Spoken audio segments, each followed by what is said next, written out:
দোয়া করেন আল্লাহ যদি আপনাদের ভালোবাসায় সিক্ত হয়ে আপনাদের মূল্যবান ভোটের আমানত নিয়ে আগামীতে সরকার গঠন করার সুযোগ দেন, আমরা আমাদের অঙ্গীকার রাখবো ইনশাআল্লাহ। সবচাইতে নির্যাতিত দল 24 সালের 5ই আগস্ট রাতের বেলা বিধ্বস্ত কেন্দ্রীয় কার্যালয়ে ঢুকে বলেছিল, আমরা কারো উপর থেকে প্রতিশোধ নেব না।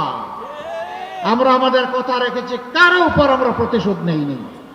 বলেছিলাম যারা মামলা করবেন ন্যায় বিচার পাওয়ার জন্য, আমরা তাদের পাশে তাকিয়ে শক্তি যোগান দেব, তাই আমরা করে যাচ্ছি।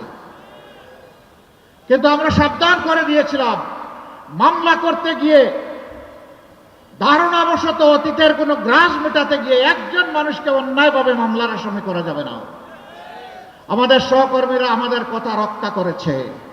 কেউ বলতে পারবে না ভুলভাল কাউকে আসামি বানানো হয়েছে।